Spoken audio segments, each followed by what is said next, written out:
Forgive us our small vision of your realm. Give us courage to be different, to speak a hard word in a hard season, to issue the challenges that marked your path, O Jesus, to challenge systems that harm and create in their place systems and communities of love. O God of all the intricate details of our life, our griefs, our joys, our arthritic steps and our enthusiastic leaps, our anxieties and our excited expectations, you know what awakens us at night. You know what stirs our souls to joy and to sorrow. You know what secret pain we carry. All of this we bring here. In you, we find what we seek: peace beyond understanding, love without measure. In the name of Jesus the Christ, the Prince of Peace, who taught us to pray, saying, Our Father, who art in heaven, hallowed be thy name. Thy kingdom come, thy will be done on earth as it is in heaven. Give us this day our daily bread, and forgive us our debts, as we forgive those who trespass against us. And lead us not into temptation, but deliver us from evil. For thine is the kingdom, the power, and the glory, forever and ever. Amen. In our back and forth conversations with Anne and Carolyn and Fiona, we agreed that this was a favorite of both of us. But I realized if I can make a little change, particularly after the sermon I've just preached, in the third line, the first verse, or first line of the third verse, it says, I actually don't have it now in front of me. It says, when tyrants tremble, sick with fear, and hear their death knells ringing. It doesn't work. A number of years ago, a friend of mine, a United Church minister, wrote different words for this. And it goes like this: when men and women conquer fear, with prison doors wide swinging. So I'll remind you of that when we get to that point. Because if we are loving our enemies, that includes the tyrant. So let us go. Thank you.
Beloved people of the beloved community of Christ that meets here, may you be blessed by the truth of God explaining your lives.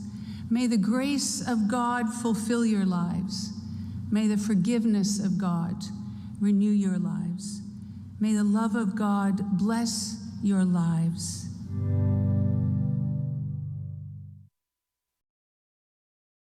Due to the length of the preceding program, we now join the regularly scheduled program already in progress.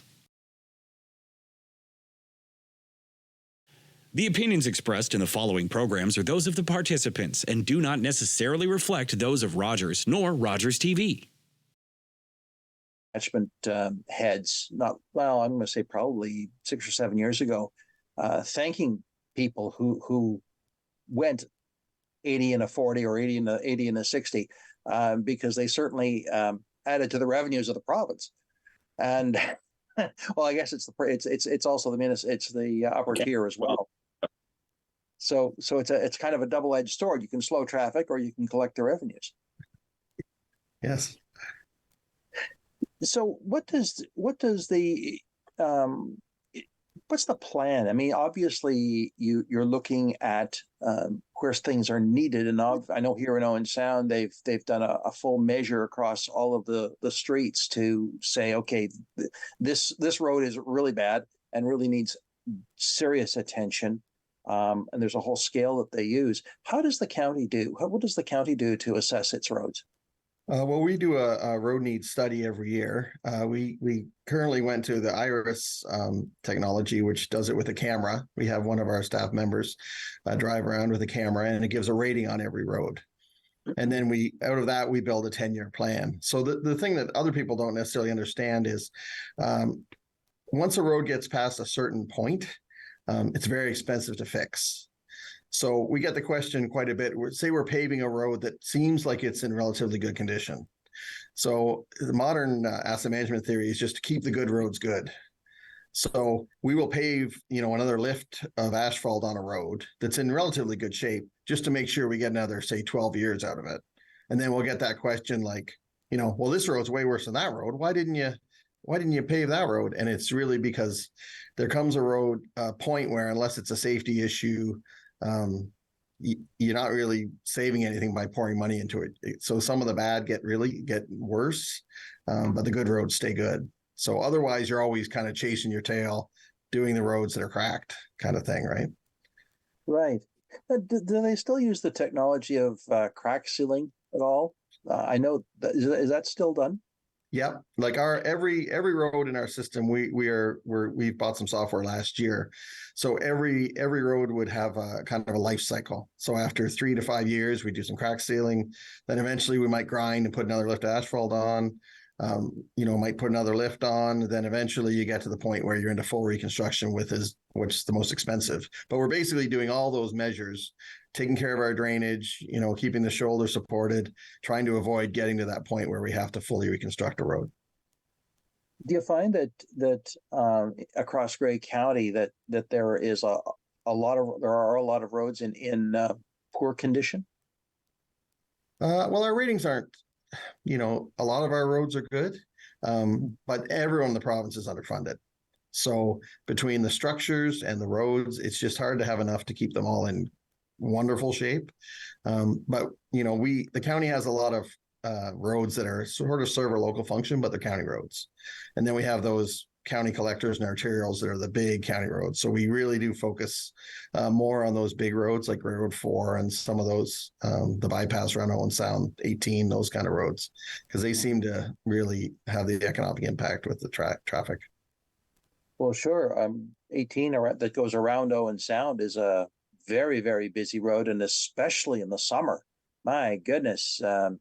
Yeah, I actually have seen, and I'm sure others have who will maybe watching this, I've seen traffic backups all the way down well over the First Hill, if not further. Even down as far as Chatsworth on a long weekend. If it's a hot, sunny weekend, you're going to get a backup. And then it backs up again at Shallow Lake. Yeah. Yeah, that's right. Yeah, it's hard for our intersections to kind of handle that, and some of them aren't ours, right? Some of the intersections, Springmount or Rockford would be MTO's intersection, right? So they're in charge of that.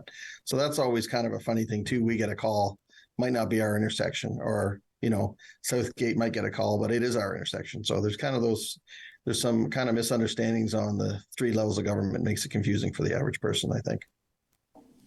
Sure, and that makes sense because it's very difficult to keep track of who's on first, what's on second, and as the old joke goes, I don't know who's on third. So well, and it's to be fair, a lot of people, they don't care whose intersection it is; they just want it to work, and they want the road they're driving on to be in good shape. So I mean, it's hard to fault the traveling public, that they don't know whose intersection it is because they don't care, and why would they care? So they'll call their local politician, which when you put your Mayor of Southgate hat on, that's who you get the call, or one of a council member will get a call, but it's a provincial highway. So well, you just have to make them aware of that we can share their concerns with the appropriate parties, but it's not my road to fix or intersection to maintain. One of the other things that is, I won't say controversial, but seems to be more common, let's say, are roundabouts. And are you going to be doing any new roundabouts in the next year or so? Yeah, we currently just have the one, and then Grey Road 3 and Grey Road 4. We've got a grant for a roundabout, which it's in the budget this year, but it'll probably go next year. And then in a few years, we have 2 on Grey Road 19 one was built by a developer, will be built by a developer, and the other one is a shared project with us and Simcoe. And part of Blue Mountains too, they have to move a booster station. So the roundabouts are definitely becoming more popular. It's kind of back to that, Vision Zero, kind of protecting drivers from themselves.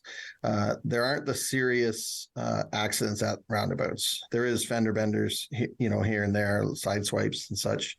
But you just don't get the T-bone of a guy running a red light kind of thing. And people are getting more impatient with lights as roundabouts seem to catch on. People don't like sitting at lights anymore. So the roundabouts, you just kind of slow down and you ease your way through them.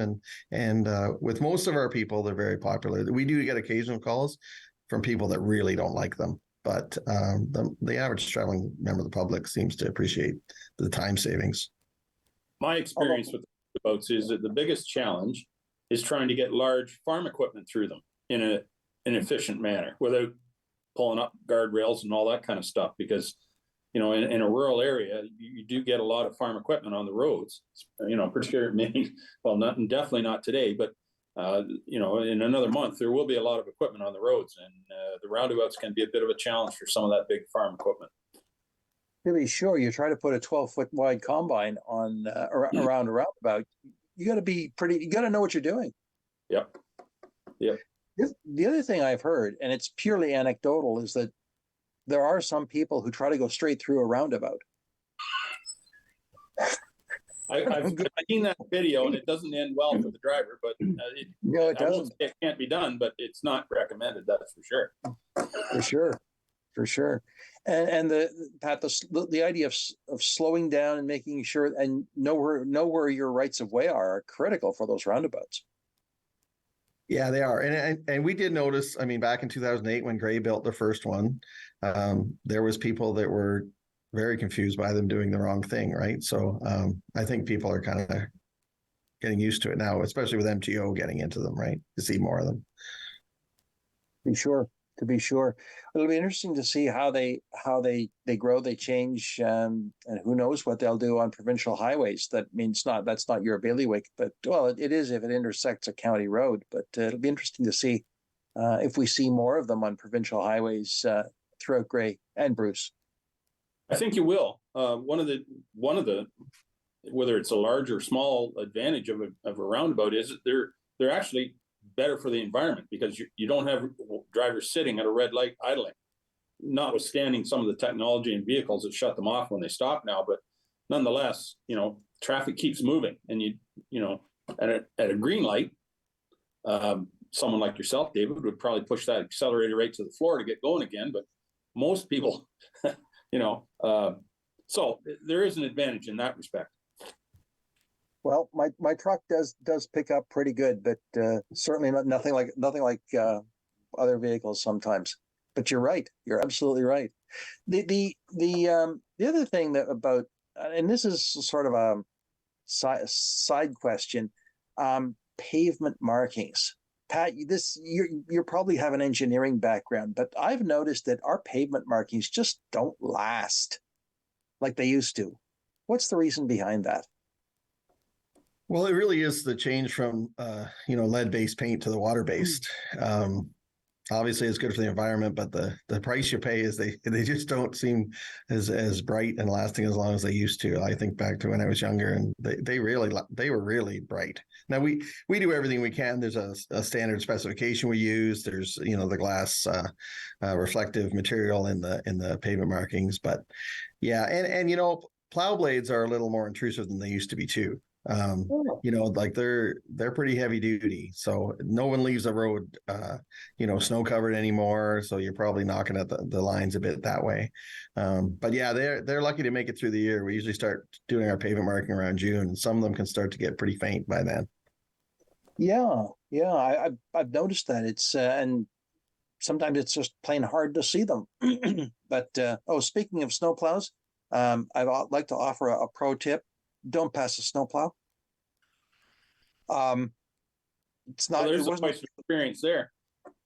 Absolutely. I happened to be coming back from London a week or so ago, and I will tell you, somebody tried to pass a snowplow coming towards me, and I had to hit the brakes really hard because, okay, that's the way it is.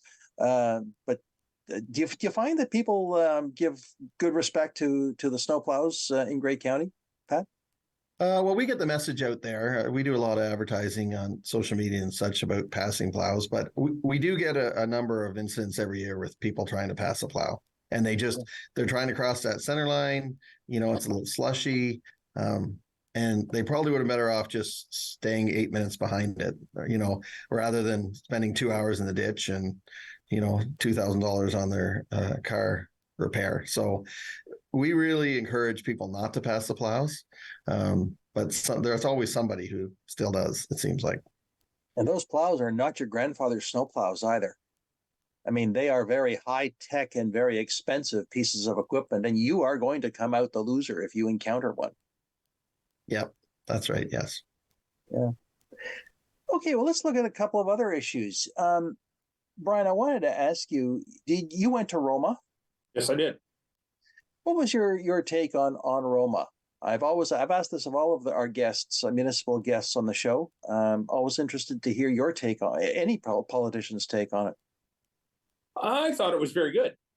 In the last 2-3 years, some or parts of it have been virtual, and one of the big advantages of any conference is the networking. Talking to people on the side and getting, their thoughts on different ideas and so on. That was lacking. So this year, being fully in person, I found it a refreshing change back to the way that it was in the past, and I quite enjoyed it. The representation from the provincial government was very good. We had some good delegations, myself, either with Southgate or the county. We had good delegations with ministers and good responses from them. And it was very well organized. I thought it was a really good conference. What were the deputations that you participated in all about? I knew you were going to ask me that question, and I'll be darned if I remember what. Oh, the one was about policing, particularly in Southgate, although it applies across the county. We met with the Solicitor General. Because of the explosive growth we've had in Southgate, and again, it applies across the county as well, the lack of resources for policing. During the last election, knocking on doors in Dundalk in particularly, you meet a lot of relatively new people to the community. And one young gentleman said to me, he said, I called the police, a couple of weeks ago, and it was 45 minutes before they got here. And I just, I said, well, welcome to rural Ontario. You're not living in Brampton anymore, so you're not going to get that 5-minute response, depending on what the request is, of course. And I'm certainly not trying to denigrate the services that we do have here in Grey County, because the Grey County OPP do a tremendous job with the resources they have to work with. We just, the old saying, we've got too much geography and not enough people. Well, we're rapidly filling up with people, but we still have that large geography. But in any case, to come back to the delegation, the minister did recognize that there is a challenge, and it's not just in Grey County or Southgate. It's right across the province. And, they're on the cusp of rolling out a new program to try to rectify that as best they can without, incurring huge cost, because ultimately the residents will pay that cost. So, the fact that they've even recognized that there is a problem is a huge step forward. So that was a really good delegation. The other was schooling, the lack of schools, physical schools, or student space. Again, particularly in Southgate, although it's a challenge in a lot of other communities across the county, or even the province for that matter. The two schools in Dundalk, the two junior schools, the small one and the larger one, they're both at well over 150% capacity, and they're going to continue. Like, we've got 200 houses a year being built in Dundalk. And for the next 2 years, those houses are sold, and those people are going to continue to come. And yet there's no room in the schools to have, 3, 4, 5-year-olds or even older stumbling across the yard from a portable to the school on a day like today. Doesn't really give you a good experience in school. So again, the minister was very cognizant of the challenge. He's fully aware of it. It's just a matter of where the resources coming from to put those schools in place. So, again, I was impressed with the response from the government. Maybe I'm naive. Some would suggest maybe so, but I think we got a good response from the minister, both ministers, in the fact that they recognize that there is a problem and they're going to try to fix it. Well, that's good to hear, because actually you anticipated my next question, which was going to be about growth in Southgate.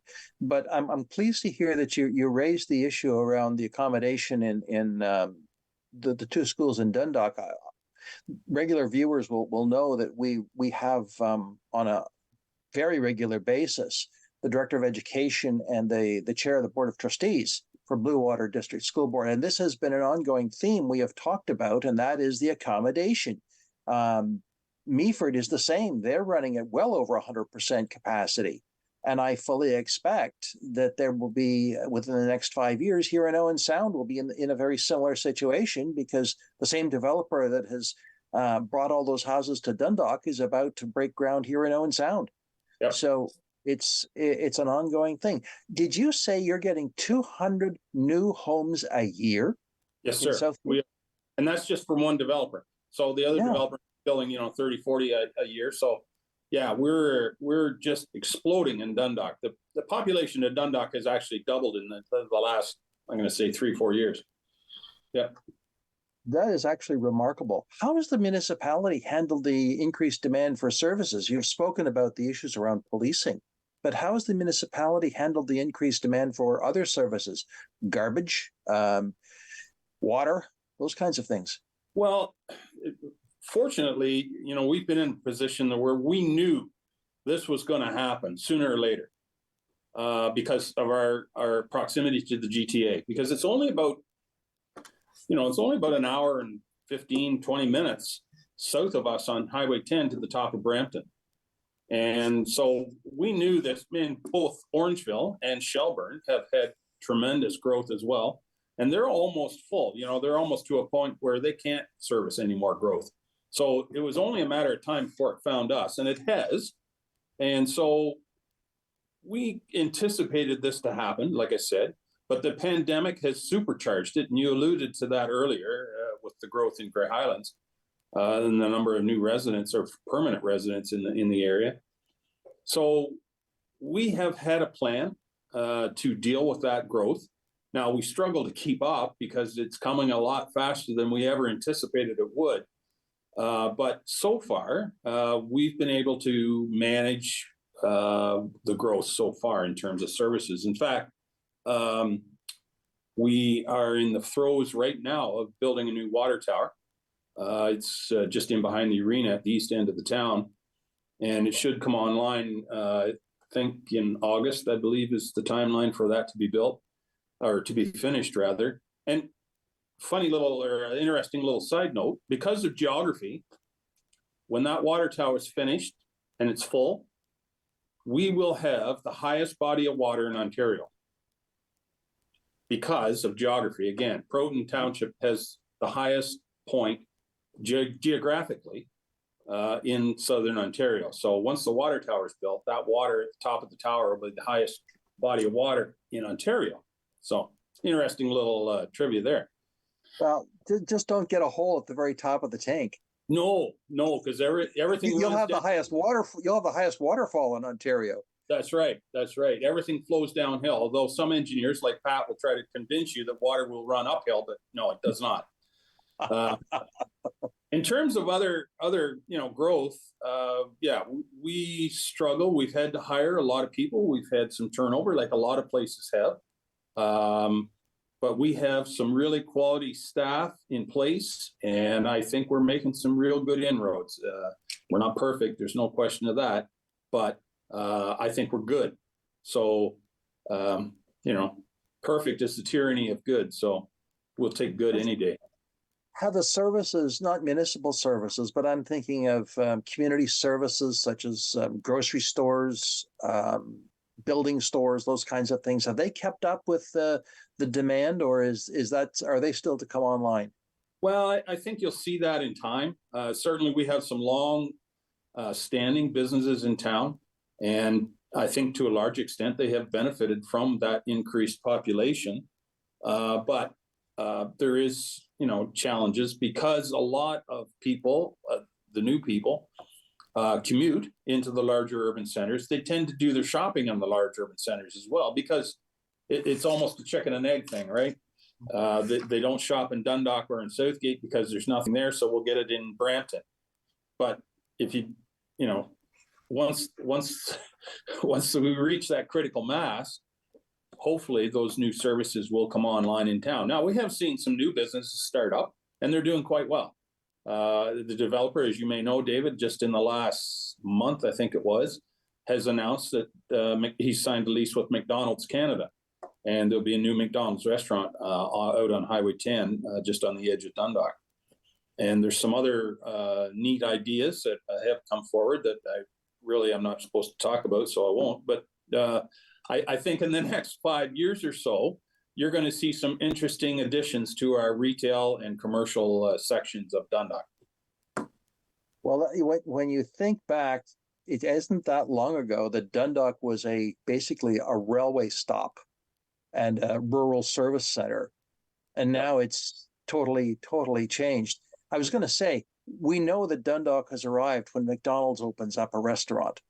Well, we thought it had arrived when we got the Timmy Hose, but true. There you go. We're on the cusp of big things. Well, that's good to hear in many ways, because I think it helps us understand what we may be facing when the development lands here in Owen Sound in the next 2 years. Well, I'd be remiss if I didn't say that particular developer, and it's Flato Development, Shakir Ramatullah is the owner and the operator. And, I've dealt with a lot of developers over the years, and Mr. Ramatullah is the real deal. I think Owen Sound will be delighted to work with him. He does a tremendous job. He has some really good employees. And if he tells you he's going to do something, he does it. And so that he has gained a great deal of trust in our community. Well, that's good to hear, Brian. That's very good to hear.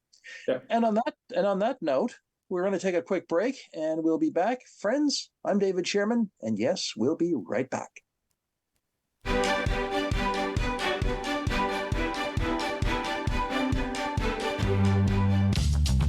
This program is brought to you by Ignite TV.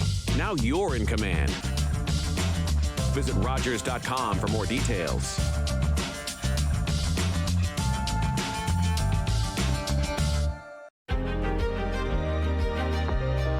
watching Rogers TV. My name is Chase Nicholas. I am a Mi'kmaq hockey player. Growing up, I always remember my family talking about the Mi'kmaq as the creators of the game of hockey. In grade 7, I did research on Mi'kmaq hockey sticks as the first sticks of the NHL. I found a Mi'kmaq hockey stick made in 1917, the same year the NHL was formed. I was surprised to find out the very stick I was holding was made by my great-great-grandfather, Alexander Cope.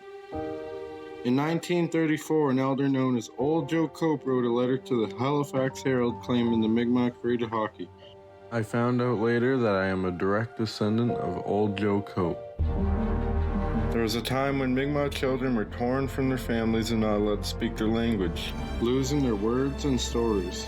But the stories are coming back to us. Stepping on the ice, I take pride knowing the roots of the game of hockey stem from my ancestors in the Mi'kmaq Nation. Every year, dozens of Canadians are killed or seriously injured because they take risks around railway tracks. Talk to your loved ones about rail safety. Visit stoptracktragedies.ca.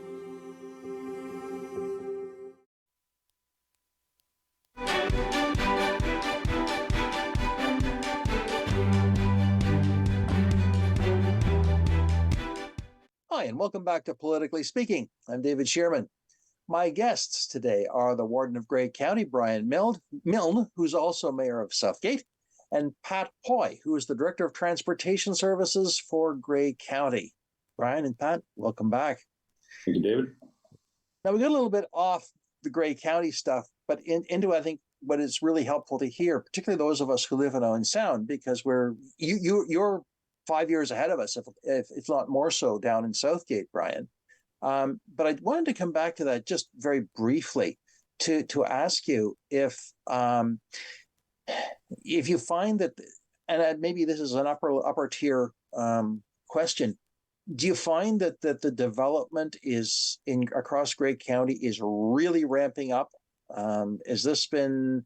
Has there been a significant change since COVID, perhaps in the last 5 years? I think so. I think so. I mean, a lot of communities in Grey County are seeing unprecedented levels of growth. And I think that has been supercharged by the pandemic. People realize, again, it goes back to we've made a lot of investments in broadband. And as we talked earlier, we continue to invest in our roads and our transportation network. And people have very quickly realized they don't have to live in Toronto to do their jobs. They can live in Grey County and do their jobs remotely. So yes, there is that accelerated growth right across the county, varying degrees in different places, of course, but for the most part, most communities are seeing unprecedented growth. You anticipate that this will have a salutary effect on things like tax rates? Will this bring more resources although with more demands, will there be more resources available to the county? I would sure hope so, because our resources are strained, as you can imagine, no different than a lot of municipalities across the province. But I'm not sure that you're going to see a different mix of services, but you will see maybe perhaps a higher level of maintenance of those services, and the extension of those different services to other places in the county. Yeah. So in other words, Pat, you'll still be paving, you'll still be building, you'll still be repairing roads, you'll still be doing all the things that you do in transportation. Yeah, I mean, they just, your assets wear out quicker, with more truck traffic, for example. And then all our maintenance standards are based on traffic. The provincial maintenance standards are based on traffic. So as a road goes from a level 3 to a level 2, you have to respond quicker. You have a little more maintenance. It costs you a little more, obviously, just to keep up with the increase. Sure. Is public transportation within your wheelhouse, Pat? Because I did want to ask a question about the public transportation routes. No, that's great. The transit isn't in my department, but okay. Brian could answer anything you want to know about transit, I'm sure. Well, I'm Sure, saying, we'll try. go for it. What I was Thanks, going to Matt. ask is, has the Gray Transit GTR been a success? I mean, it came in and then COVID hit. Is it still on the radar of the county, and it will continue? Very much so. Very much so. Almost, contrary to what I was saying before about the pandemic supercharging growth, the pandemic actually allowed us to establish that Gray Transit routes in a sort of an easing into that whole system without being overrun with passengers right from the get-go. And so we have ironed out, I think, if not all, but most of the wrinkles in that system. And we've seen very clearly over the time that it's been in place that there are routes that are very much in demand more than others. We've had different routes that were identified that would be beneficial. And one of the routes in particular is Highway 10 from Owen Sound down to, it goes right down to Orangeville to connect with GO Transit out of Orangeville and then on into Toronto. And so that route has been very popular. It's been very well used. And so, people have become to depend on it. And we will have provincial funding for that program, I believe, until 2025. And if it's not extended, then the county has a hard decision to make. Do we continue on with tax levy dollars? Or do we, to shut it down, so to speak? Or does the province step up and extend what I'm lobbying any municipal or any provincial minister I can find, extend GO Transit? In my mind, that makes a lot more sense to bring GO Transit. And in fact, in that respect, the new community health center that's going to be built in Dundalk, the parking area has been designed so that a GO Transit bus can pull in and make the loop and go back out to the highway. So we're anticipating, again, perhaps naively, that the province will extend GO Transit, but we've planned things that will happen. But in the interim, the GTR is very, very well received by the community, and particularly on that Highway 10 route. And we anticipate supporting that in the future. That's good to hear. I lived in a community 20 years ago where there was no pre-existing transit, but they actually designed one of the shopping center parking lots to be a loop for GO Transit. And son of a gun, if GO Transit didn't show up, and it worked out very, very well. So that kind of future forward-looking planning certainly can bear fruit. Yeah, it only makes logical sense, right? For that GO Transit bus to come up at least as far as Dundalk, so the rest of the county can connect there, and maybe ultimately up to Owen Sound in time. But as I've said to a lot of people, over the years, if that route was indeed sustainable for Greyhound to, if there was a demand to fill a bus or, whatever to go up and down that highway, Greyhound would still be doing it. Or even Grey Coach. Maybe I'm dating myself a little bit there, but if that route was still sustainable, the Hound would still be running up and down the highway, but they're not. So, we got some rebuilding to do, but I think with the recent growth in residents, I think that growth is, coming back very quickly. Mm-hmm. Now, moving on to something else, one of the big decisions which was made at the last county council meeting was Rockwood Terrace. Brian, can you outline what actually happened there? Well, some of the press that were at the meeting, they asked me the same question at the end of the meeting because they were scratching their head thinking, what just happened there? Well, in general terms, what happened was the county council, after a lot of work from our staff, decided that if we were to proceed with what I call the 3 points of the project, and there was long-term care, there was assisted living, and then there was what we called the village square, or the common area of the facility. If we proceeded with all 3 parts of that project, we were faced with financing $108 million over 25 years.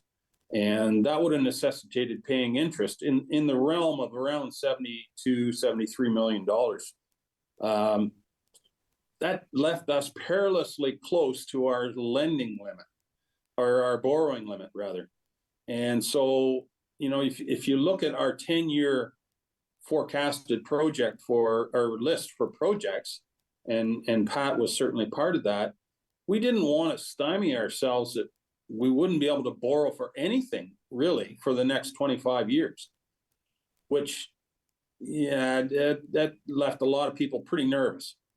And so one of the recommendations was to pull back on the assisted living, which essentially was the third floor of the building, the new building, and part or essentially half of the community or the village square piece.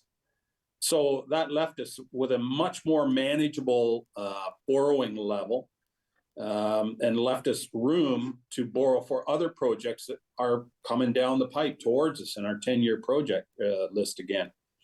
So anyway, that's what council did. They voted to continue to develop the long-term care piece, which is 128 beds of long-term care. And you know what, right from the get-go, that was the piece that needs to be done, because the license for Rockwood Terrace runs out in 2025 as it currently stands, and we need to get on with replacing those or rebuilding those beds. Otherwise, the province could take that license back and we'd be out that long-term care facility, and we don't want that to happen. So we've made it very clear that that is the priority, those beds, and we're going to proceed with that piece of the project and part of the Village Square piece. Well, that's good to hear. Actually, I am in Rockwood Terrace on a regular basis, and I can tell, as compared with Grey Gables and Lee Manor, it's how should I say? Dated. It's well worn. Yes. It's well worn, and it's not up to the same standard as Grey Gables or Lee Manor, which have both been are much newer. Lee Manor having been renovated in the last 10 years. Yep. So it's you can see the difference. Now, will this be a totally new build outside of the existing structure, or will this be a renovation of the existing structure? No, this is a brand new build, because as we found out, and different people have been through the current Rockwood Terrace, the building itself has, as they say in the industry, good bones. The building's not in any danger of falling down. It's a good building. It's a good structurally. It's good that way, but the layout and the design, it can't be reworked in any sense of economical sense. So the decision was made for a brand new build. Now, there has been a lot of discussion and a lot of angst around what to do with the current Rockwood Terrace when we move everybody over to the new facility. And, it's a shame to see a building that is, again, the bones are good in it. It's structurally fine. It seems a shame to tear that down, but the reality is it would just cost so much money to retrofit that building that it doesn't make any sense to leave it standing. So, and certainly the decision hasn't been made yet, but the thought is that likely that building will come down eventually. One of the things I've noticed here in Owen Sound is that at least two of the nursing homes, which were folded into Southbridge, which is the new 160 odd bed nursing home here in Owen Sound, they have been sold. And as you say, that they would have good bones and may well be renovated into something else. Is that might the building be sold to a private entity for redevelopment as well? Well, certainly that's an option, and it's been looked at as well. We've had a couple of developers through the building, but I'm not entirely sure how to describe it. Pat might be able to help me there a little bit, but the building itself somehow is built with a lot of concrete walls. So it's not a matter of just smashing out some drywall and moving a wall over here and that sort of thing. And because individual units in a condo building, so to speak, would need some vastly different plumbing, air, that kind of thing. And so the 2 or 3 developers that have been through it informally have said, no, there's no way that would work. Now, I don't know, never is a long time, so never say never, but at this point, at least, it doesn't really look like it's going to be a viable viable solution. Well, we shall see what happens, and certainly I know that just sort of when do you anticipate ground being broken? A year, 18 months? Well, I'm sure hoping we can get a shovel on the ground by next spring, or even, I mean, who knows? Even this fall would, push some dirt around, but that might be a bit of a stretch. But I'm really hopeful that we can get something going by next spring, because, like I said, that clock is ticking. The current license on Rockwood is 2025. Now, I'm sure if we're halfway through the build, the province is going to come and say, sorry, you didn't make it, we're pulling the license. No, they're not likely to do that. So I'm really hopeful for next spring. Sure. Well, it'll be very interesting to see. I know that there was a lot of head scratching when there was a when the announcement came out and the people were reading. Certainly, when I read the media, I said, "That's interesting." But I no longer. I just say, "Okay, this is what's going to happen," and then I wait till I get someone like yourself, to clarify what this actually means. So the other thing I wanted to ask you about is that the county had a budget surplus of $1.5 million. Now, were you that good in your stewardship of finances, Brian? Well, the short answer is yes. A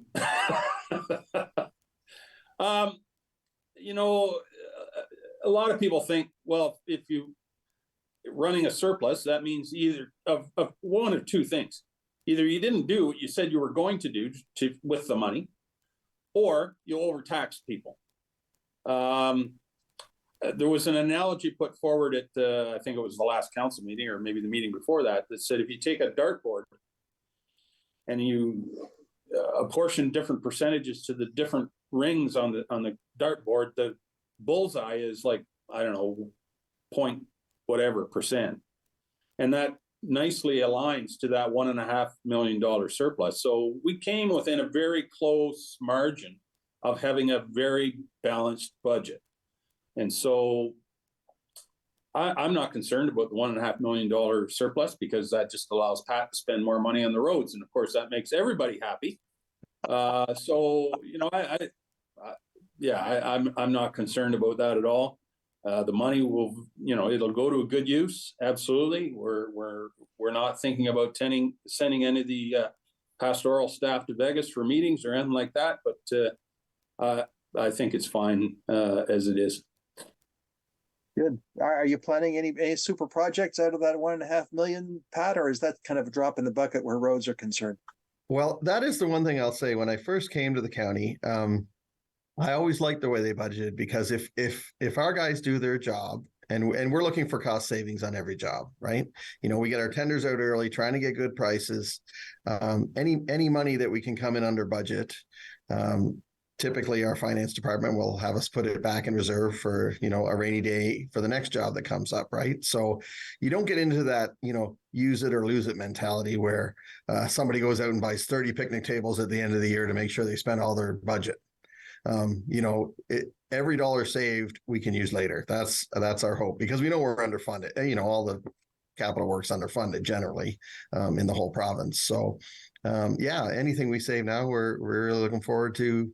Hopefully inflation won't make us spend it and we can do more, but stuff has gone up a lot in the last few years, of course. Stuff's crazy. Well, has the price of oil, we all see the price of gasoline going through the roof, but asphalt is a petroleum product. Do you find the price of asphalt, for example, has gone up, and some of the other raw materials that you use in road building? It is, yeah. We spent, we were over $1 million on fuel last year, and we were budgeting 500 and some thousand. So even though oil isn't expensive right now, asphalt cement still is. So we don't control the asphalt cement industry, obviously. Very few companies do. So yeah, we do notice a big increase in our prices, right from fuel, everything we use, aggregate, steel for guide rail, everything has gone up a lot in the last few years.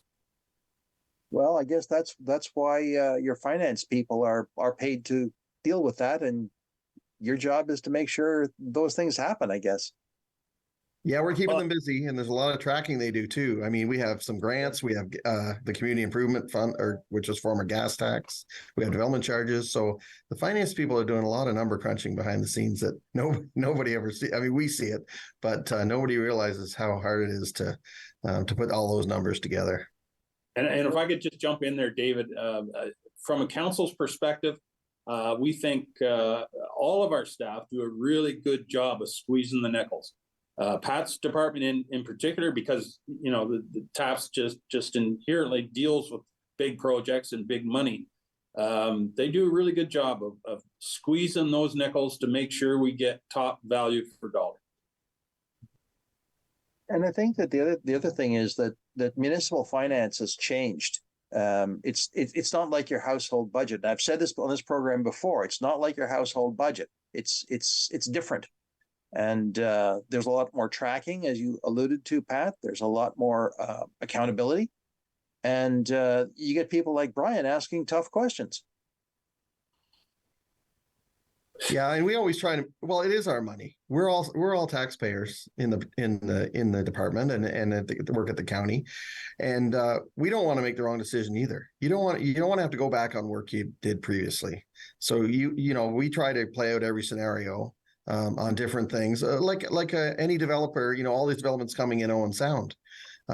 We don't want to go and do an underserviced road right before a new development's coming. We want to work with the developer and the municipality and get ready for when this development comes. We're going to be ready. Thank you for raising that, Pat, because one of the things I have learned, actually it was the school board who first drew it to my attention, is that they also work hand in glove with the developers. And when these proposals are made, the consultation reports come back to the municipal table. There's a reason, so that everybody knows, be it Canada Post or Hydro One or the school board or around here, Saugeen Ojibwe Nation. These consultations matter because you got to know. And I know from our point of view, our planning department and the municipality planning departments do a lot more pre-consultation than 15 years ago. The developers are kind of in front of us early, saying what their concerns are. They kind of know where we're coming from. They don't, it's not worth them going through and building a whole plan that we're instantly going to change either or request something. So the pre-consultation is kind of invaluable to get all the stuff everyone wants early. Sure. Mm-hmm. And I'm sure you're living that down in Southgate too, Brian. 100% we are. Absolutely we are. And it's not easy, because 5 years ago, 10 years ago, I'll say 10 years ago, if we had 35 new home starts in the township, wow, that was a big year. Now we're doing over 200 starts a year, and it's a big change. And so you have to stay ahead of it. Otherwise, it's just going to roll over you, because it's coming, whether you're ready or not, it's coming. So sure. And you know what, the county has been a big help to the lower tiers as well.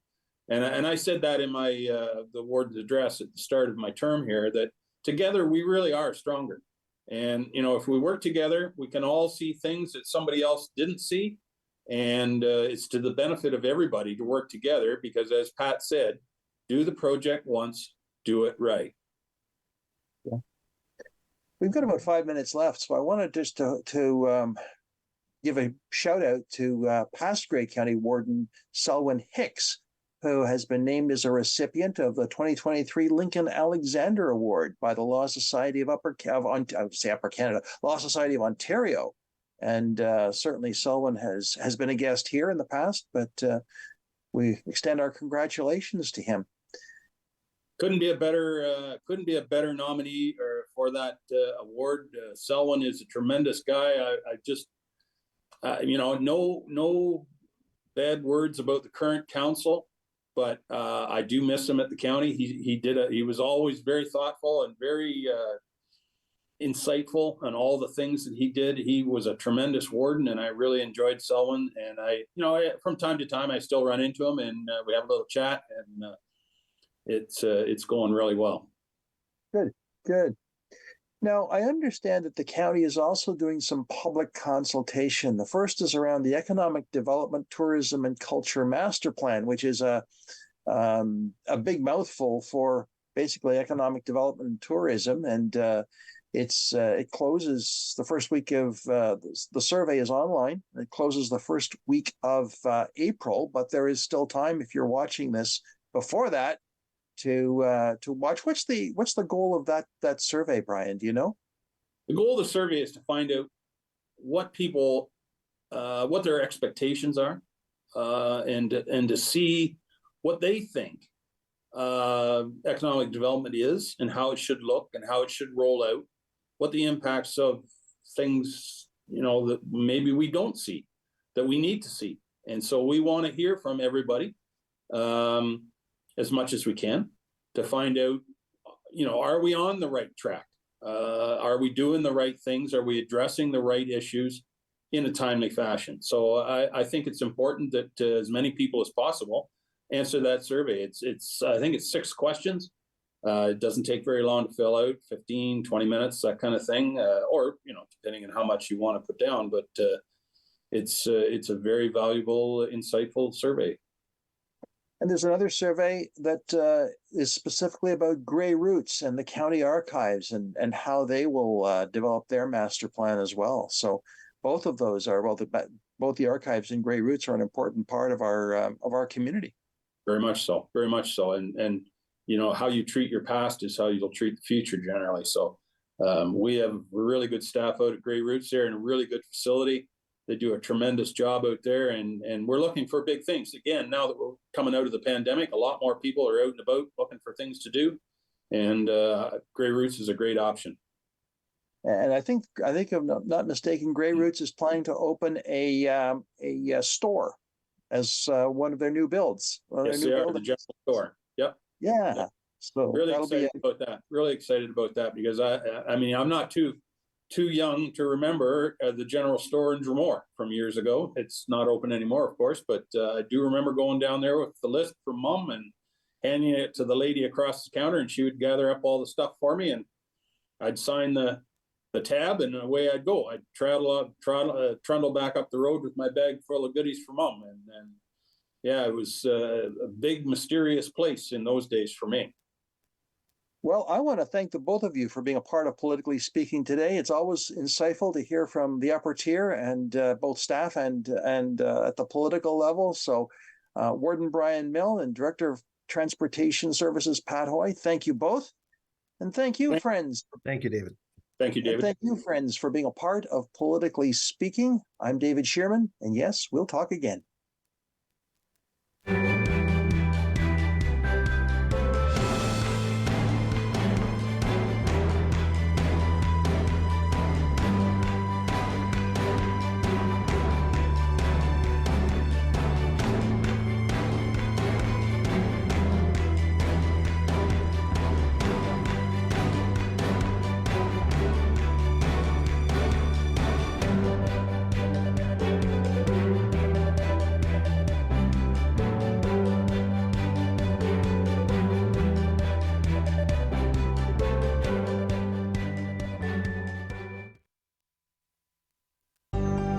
Call the Rogers TV viewer response line, email us, or connect with us on social media.